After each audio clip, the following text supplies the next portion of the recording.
নমস্কার, আমি ডক্টর বোধসত্ত্ব খান চলে এসেছি সহজ শেয়ার বাজারের আরেকটি নতুন এপিসোড নিয়ে। প্রিয় বন্ধুরা, আশা করি সবাই ভালো আছেন এবং সুস্থ আছেন। অবশেষে প্রত্যাশা মতোই স্বস্তির হাওয়া এনে দিল আমেরিকার ফেডারেল ব্যাংক। তারা 25 বেসিস পয়েন্টস রেট কাট করলেন এবং তার সঙ্গে এই ইঙ্গিতও দিয়ে রাখলেন জেরম পাওয়েল যে এই বছরের মধ্যে আরও অন্তত 50 বেসিস পয়েন্টসের ইন্টারেস্ট রেট কম করা সম্ভব।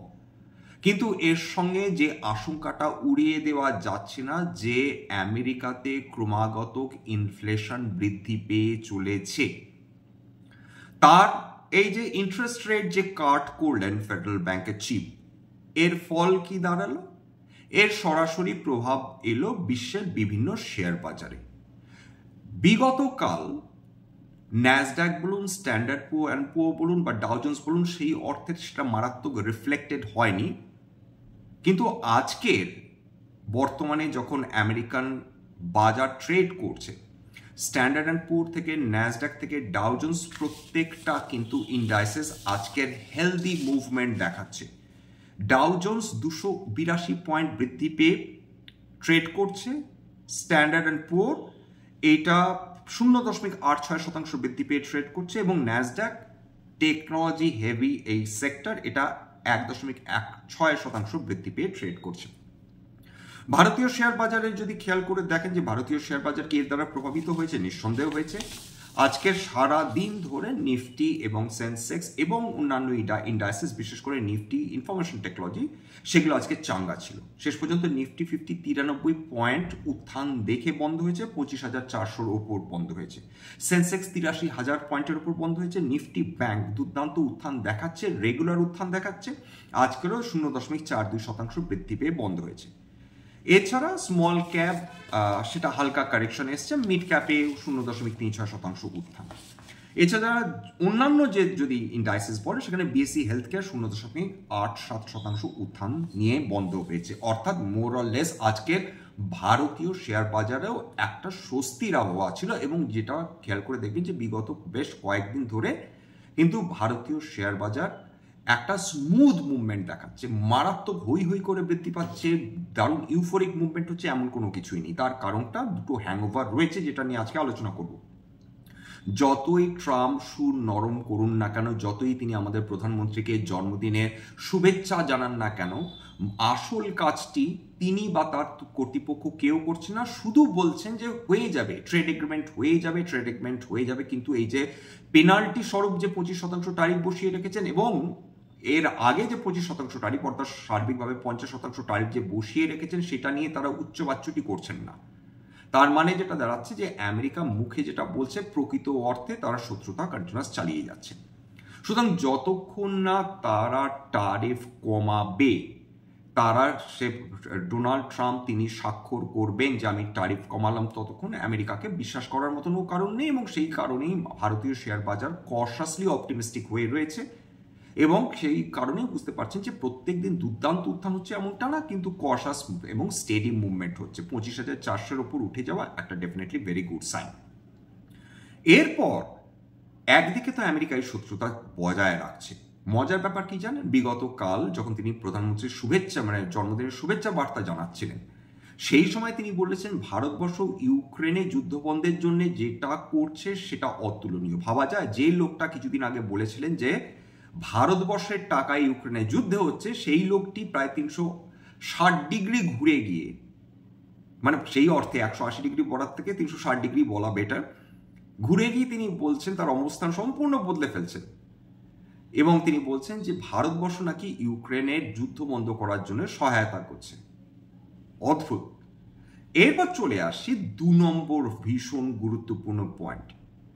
ভারতবর্ষের যেটা ওভারহ্যাং হয়ে রয়েছে এবং নতুন একটা চিন্তা বৃদ্ধি হলেও বলা চলে, দুশ্চিন্তাও যদি বলতে চান বলতে পারেন, সেটা হচ্ছে যে সম্প্রতিকালে আপনারা জানেন যে ইসরায়েলের বিরুদ্ধে ভোট দিয়েছিল ভারতবর্ষ, বিশেষ করে প্যালেস্টাইন 2 নেশন যে থিওরি রয়েছে, 2 স্টেট থিওরি, সেখানে প্যালেস্তাইনের পক্ষে ভোট দিয়েছিল। 142টা দেশের মধ্যে অন্যতম দেশ ছিল ভারতবর্ষ।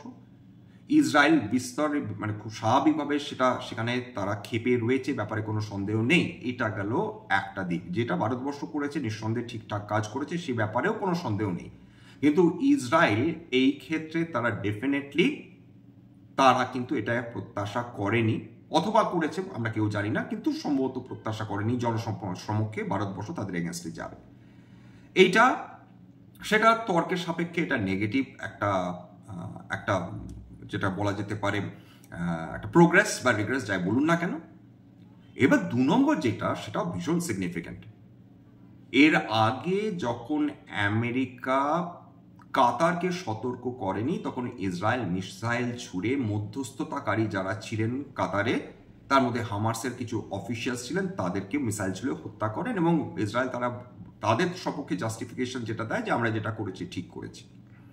আমেরিকা বলে না, আমরা তো সতর্ক করেছিলাম। তাতে কাতার অথরিটি তারা বলেন যে আপনারা সতর্ক করেছিলেন মিসাইল ছোড়ার ঠিক 10 মিনিট পর, অর্থাৎ মিসাইল যখন অলরেডি গতি নিয়ে নিয়েছে, আছড়ে পড়বে, তার গতিরোধ করা সম্ভব না ইসরায়েলি বাহিনীর পক্ষেও, সেই সময় আপনি আমাদের সতর্ক করেছেন, যার প্রকারান্তে কোনো লাভই হয়নি।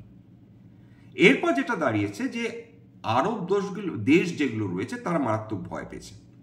তারা বুঝতে পেরেছে যে আমেরিকা কিচ্ছুটি করবে না, ইসরায়েল যখনই আক্রমণ করবে তাদেরকে মুখ বুজে সহ্য করতে হবে। আমেরিকা শুধু আহু করবে, যতই তারা কাতারের প্রধানমন্ত্রীকে, যতই ডোনাল্ড ট্রাম্প তিনি নিজের ডিনারে ডাকুন না কেন, সেক্ষেত্রে তারা বিলক্ষণ বুঝে গেছেন যে তার কিন্তু শুধু মুখেই গুলি ফোটে, বাস্তবে তিনি কোনো বন্ধুকে তিনি সাহায্য করবেন না।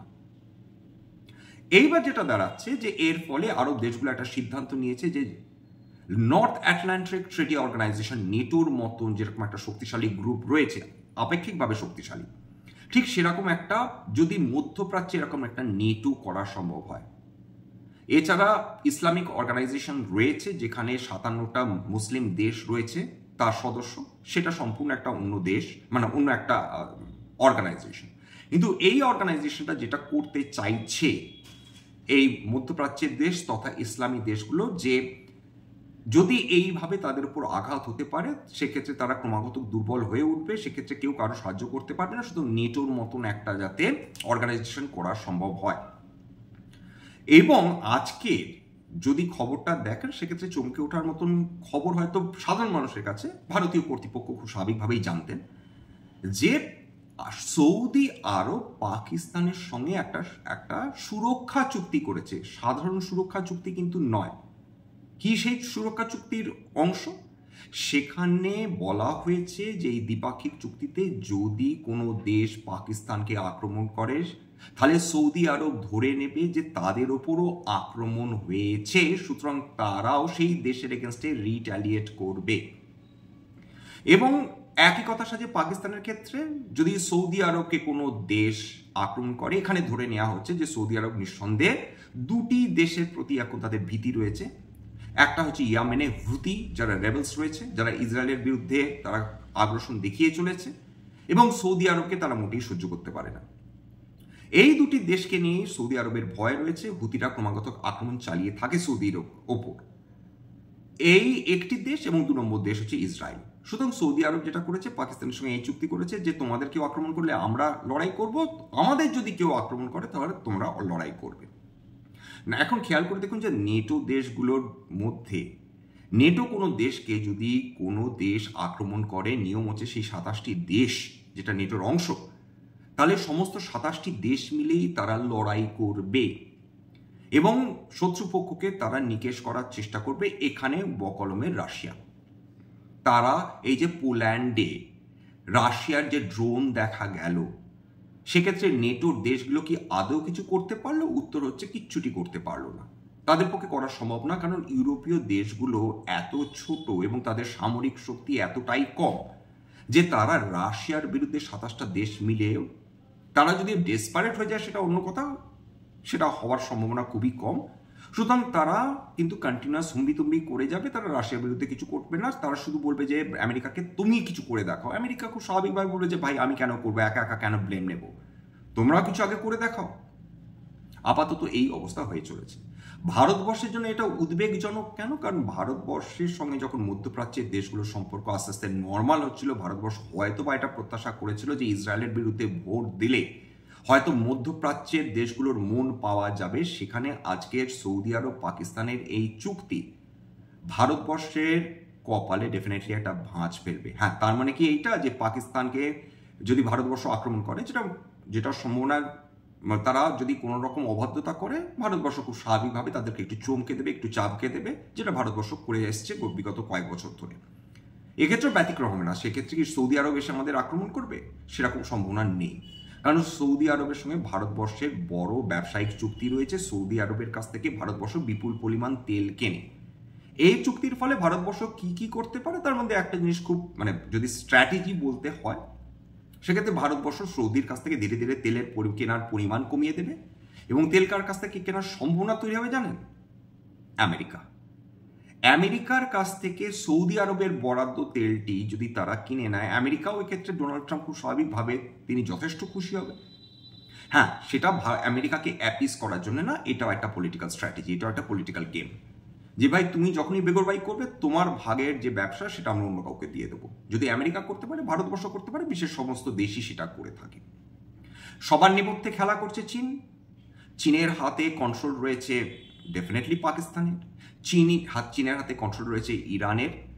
এবার এটাও মনে রাখতে হবে যে ইরানের সঙ্গে সৌদি আরবের কিন্তু ক্রমাগত আস্তে আস্তে তাদের মধ্যে যে শৈত্যতা ছিল, যে বরফ ছিল, সেটা গলতে আরম্ভ করেছে। এর মধ্যস্থতা শুরু করেছে চীন।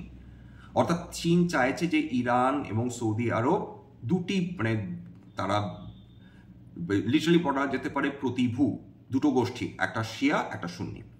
সুন্নি গোষ্ঠীর ক্ষেত্রে খুব স্বাভাবিকভাবে তাদেরকে সুন্নি দেশগুলোকে লিড করছে সৌদি আরব, এবং শিয়া গোষ্ঠীকে দেশগুলোকে লিড করছে ইরান। এই আপাতত ডিভিশনটা হয়ে রয়েছে, বহু বছর ধরে এই দ্বন্দ্ব চলছে। চীন আপাতত ভূমিকা রয়েছে এই দ্বন্দ্ব মেটাও, আমেরিকার বিরুদ্ধে এক হয়। সৌদি আরবের সেই সাহস নেই যে আমেরিকার বিরুদ্ধে এক হবে, কিন্তু ভেতরে ভেতরে তারাও ক্ষুব্ধ হয়ে রয়েছে আমেরিকার ব্যবহারে। ইনফ্যাক্ট সমস্ত মধ্যপ্রাচ্য দেশ তারা এক হচ্ছে। ইরান খুব স্বাভাবিকভাবে এই সুযোগটা নিতে চাইবে, চায়নার হেল্প নিতে চাইবে, রাশিয়ার হেল্প নিতে চাইবে। সৌদি আরবকেও তাদের সঙ্গে সম্পর্ক যাতে শৈত্যতা যাতে আস্তে আস্তে দূর হয় সে চেষ্টাই করবে। কেউ পৃথিবীতে একা হতে চায় না।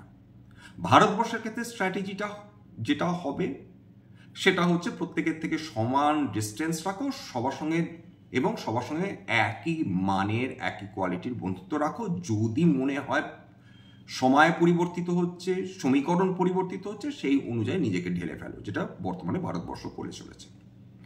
সৌদি আরবের সঙ্গে এই ডিলের ফলে পাকিস্তানের কোনো সুবিধা হবে? হ্যাঁ, পাকিস্তান কিছু টাকা ধার পেতে পারে। পাকিস্তানের নিজস্ব কোনো অর্থ নেই, লিটারালি দেউলিয়া। এর কাছ থেকে চেয়ে ওর কাছ থেকে চেয়ে তাদেরকে দিন চলে। সুতরাং সেক্ষেত্রে সৌদি আরবের কাছ থেকে এই চুক্তির মাধ্যমে তারা প্রত্যেক মাসে কিছু, যেটাকে বলে তারা মাধুকরি করতে পারবে বা ভিক্ষা পাবে, সে বিষয়ে আপাতত যাচ্ছে না। এখন যেটা দাঁড়াচ্ছে যে ভারতবর্ষ এই রেসপন্সটা এখন কি করবে, খুব মার্জিত রেসপন্স দিয়েছে ভারতবর্ষের বিদেশ মন্ত্রক। তারা বলছেন আমরা বহুদিন আগে থেকেই জানি যে এরকম একটা দুটো দেশের মধ্যে একটা সম্পর্ক রয়েছে, সুতরাং তারা যেটা করেছে। এই মুহূর্তে আমাদের সঙ্গে এটার কোনো সম্পর্ক নেই, এখন স্ট্রেট ফরওয়ার্ড। কিন্তু আমাদের যদি মনে হয় যে আমরা আমাদের ওপর কোনো ধরনের আক্রমণ আসছে, সেটা আমাদের যথেষ্ট ক্ষমতা রয়েছে, আমরা রিটালিয়েট করব। ডিফেন্স স্টকে এমনি এমনি বুম যে আসছে তা কিন্তু নয়। ভারতবর্ষ ধীরে ধীরে শক্তিশালী হচ্ছে। সম্প্রতিকালে Bharatvarsha large language model, artificial intelligence, machine learning সমস্ত নিয়ে 7-8টা গোষ্ঠী একসঙ্গে কাজ করছে। তার মধ্যে টেক মহিন্দ্রা একটা অন্যতম গোষ্ঠী। এছাড়া আইআইটি মুম্বাই, এই খবরটা আমি মানি কন্ট্রোল থেকে পেয়েছি, সেখানে বলছে যে 8 new entities to develop foundational large language model including Tech Mahindra, Fractal, IIT Mumbai বা বোম্বে। এছাড়া আরো কিছু কোম্পানি নাম রয়েছে, সোদ আর্টিফিশিয়াল ইন্টেলিজেন্স, নিউরো ডিএক্স প্রভৃতির নামগুলো তারা দিয়েছে। তারা ভারতবর্ষের নিজস্ব এআই মডেল ডেভেলপ করার চেষ্টা করছে। সার্বিকভাবে ভারতবর্ষের ক্ষেত্রে এখন যেটা আমরা দেখব প্রোগ্রেস, খুব দ্রুত হারে প্রোগ্রেস, খুব দ্রুত হারে ডেভেলপমেন্ট, কেবল ইকোনমিক ডেভেলপমেন্ট না, high technological development, huge boom infrastructure development, সেটা ফিজিক্যাল স্পেস বলুন, ইনফ্রাস্ট্রাকচার ডেভেলপমেন্ট বলুন, বা যদি বলেন যে ভার্চুয়াল যদি ইনফ্রাস্ট্রাকচার ডেভেলপমেন্ট বলুন, দুটোর ক্ষেত্রেই কিন্তু একটা অতি দ্রুত গতিতে ডেভেলপমেন্ট কিন্তু চলছে। এবং ভারতবর্ষ বেস্ট পয়েজড এই ধরনের ডেভেলপমেন্ট, বিশেষ করে এআই এর ডেভেলপমেন্টের ক্ষেত্রে বলুন, রিনিউয়েবল এনার্জির ক্ষেত্রে বলুন, ডেটা সেন্টারের ক্ষেত্রে বলুন, বেস্ট পয়েজড। আপাতত যেটা দাঁড়াচ্ছে যে কিছু কিছু বিনিয়োগকারীরা এখন কিছু সতর্ক হয়ে রয়েছে। এফআইআইসরা কি ফিরে আসছে বলা মুশকিল, কারণ এফআইআইসরা আজকের 18 তারিখ, 18ই সেপ্টেম্বর তারা মাত্র কয়েকশো কোটি টাকার শেয়ার কিনেছে। খুব স্বাভাবিকভাবে ডিআইআইস প্রত্যেক দিন বাঁচিয়ে দিচ্ছে, আজকেরও ব্যতিক্রম নয়। গোটা সেপ্টেম্বর মাসে ডিআইআইরা এখন অব্দি 36,219 কোটি টাকার শেয়ার কিনে ফেলেছে। এবং এফআইআইসরা শেয়ার বিক্রি করেছে 10,962 কোটি টাকা, অর্থাৎ এফআইআইসরা এখনো ফিরে আসেনি।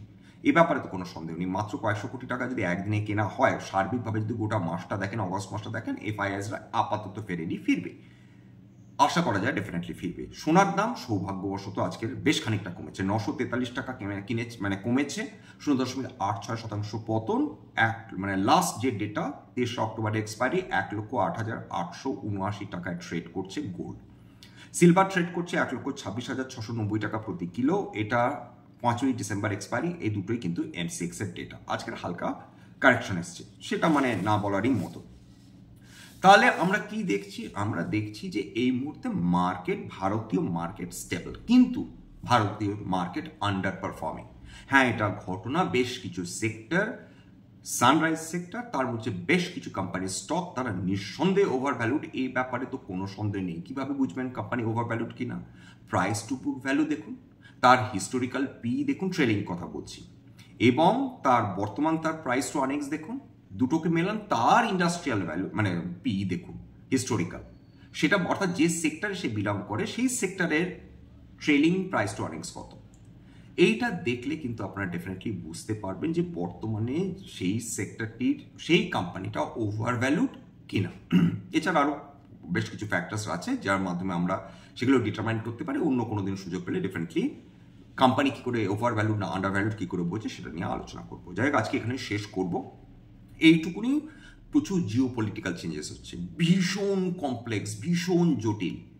দুটো দেখা যাচ্ছে কিছু কিছু ক্ষেত্রে দুটো দেশ খুব বন্ধু, আবার অন্যান্য ক্ষেত্রে একই দুটি দেশ যারা দুজনে উভয়ের বন্ধু, তারা কিন্তু পরস্পরের সঙ্গে সেখানে শত্রুতা করছে। মানে এতটাই জিও পলিটিক্যাল টেনশন বৃদ্ধি পেয়েছে, এতটাই কমপ্লেক্স হয়ে গেছে। সেই ক্ষেত্রে এখন প্রশ্ন উঠছে, তাহলে ভারতবর্ষের কি উচিত যে ইসরায়েলের সঙ্গে এরকম একটা পার্মানেন্ট সুরক্ষা চুক্তি করে ফেলা, যেখানে ওই একই রকম মর্ম থাকবে যে কেউ যদি ইসরায়েলকে আক্রমণ করে তাহলে আমরা তোমাদের পাশে থাকবো? ইসরায়েলেরও কি এই ধরনের চুক্তি ভারতবর্ষে করা উচিত? এই প্রশ্নটা তো খুব স্বাভাবিকভাবে উঠবে। কারণ সেক্ষেত্রে যদি বিভিন্ন দেশ, যাদের ভারতবর্ষ যাদের বন্ধু মনে করছিল, তারা যদি শত্রু মনোভাবপন্ন হয়ে ওঠে, তার মধ্যে মধ্যপ্রাচ্য দেশগুলো ডেফিনেটলি রয়েছে, অস্বীকার করে লাভ নেই। সেক্ষেত্রে ভারতবর্ষ যদি ইসরায়েলের কাছ থেকে সাহায্য নেয় বা এই ধরনের যদি দ্বিপাক্ষিক চুক্তি করে, অবশ্য ভারতবর্ষ তারও একটা ম্যাচিওর দেশ, সুতরাং তারা হঠকারী কোনো সিদ্ধান্ত ডেফিনেটলি নেবে না, কিন্তু ওয়েট অ্যান্ড ওয়াচ এই পলিসিটা তো ভারতবর্ষের তরফে থাকবে। সব রকম পসিবিলিটিসই রয়েছে। আমাদের এই মুহূর্তের লক্ষ্য, ভাই, আগে তো নিজেরটা বুঝি, আগে নিজের বুঝি, পরে অন্যের ভালো বুঝবো। একদম সিম্পল হিসেবে প্রত্যেকটা দেশ নিজের ভালো বোঝে, নিজের মানুষের ভালো চায়। ভারতবর্ষকে আগে নিজের ভালো চাইতে হবে ভাই, তারপর বন্ধুত্ব, তারপর সব কিছু, তারপর হিউম্যানিজম। আগে নিজেরটা বুঝি, নিজে বাঁচি। এরকম স্ট্র্যাটেজি ভারতবর্ষ নেবে কিনা সেটা তো ভবিষ্যৎ বলবে। এখানে শেষ করছি। কোনো বিশেষ কোম্পানি নিয়ে আজকে তো ডেফিনেটলি আলোচনা করি, সেই অর্থে ডিসক্লোজার দেওয়ার কিছু নেই। স্ট্যান্ডার্ড ডিসক্লেমার, এটা কেবলমাত্র একটা এডুকেশন চ্যানেল, বাঙালি বিনিয়োগকারীদের ইনভেস্টর অ্যাওয়ারনেস বৃদ্ধির জন্য। এখানে কোনো ধরনের কোনো শেয়ারের buy sell recommendation, suggestion, advice বা ইনফ্লুয়েন্স করার প্রচেষ্টা নেই। আমি কখনো যদি কোনো শেয়ার নিয়ে আলোচনা করি, কেবলমাত্র উদাহরণ হিসেবে বা অ্যাজ এক্সাম্পলস, আমার কথা শুনে যদি কোনো শেয়ারের বাই সেল সিদ্ধান্ত নেন, ক্ষতির মুখোমুখি হতে পারেন। সুতরাং সবসময় একজন সেবি রেজিস্টার্ড ইনভেস্টমেন্ট অ্যাডভাইজারের পরামর্শ নেওয়ার চেষ্টা করবেন বা নিজের ডিউ ডিলিজেন্স করবেন, সেক্ষেত্রে আপনি উপকৃত হলেও হতে পারেন। সবশেষে যেটা বলে থাকি, যদি আপনাদের সত্যিই মনে হয় এই ধরনের এপিসোড সত্যি আমাদের বাঙালি ভাই বোনদের জীবনে একটুখানি মূল্য অ্যাড করতে পারছে, আপনাদের একান্তভাবে অনুরোধ করবো, প্লিজ এই ধরনের এপিসোড নিজের গ্রুপে শেয়ার করে দেবেন, যাতে বহু বাঙালি বিনিয়োগকারীর কাছে এটা পৌঁছে যায় এবং তারা উপকৃত হতে পারে। প্লিজ একটা লাইক দেবেন এবং সাবস্ক্রাইব না করে যাবেন না। প্রচুর মানুষ দেখেন কিন্তু সাবস্ক্রাইব না করে চলে যান। এটা কিন্তু কমপ্লিটলি ফ্রি এপিসোড। এখানে এই এপিসোড দেখার জন্য কিন্তু আপনাদের অতিরিক্ত কোনো অর্থ ব্যয় করতে হচ্ছে না। সবাই ভালো থাকবেন। আজকের জন্য নমস্কার।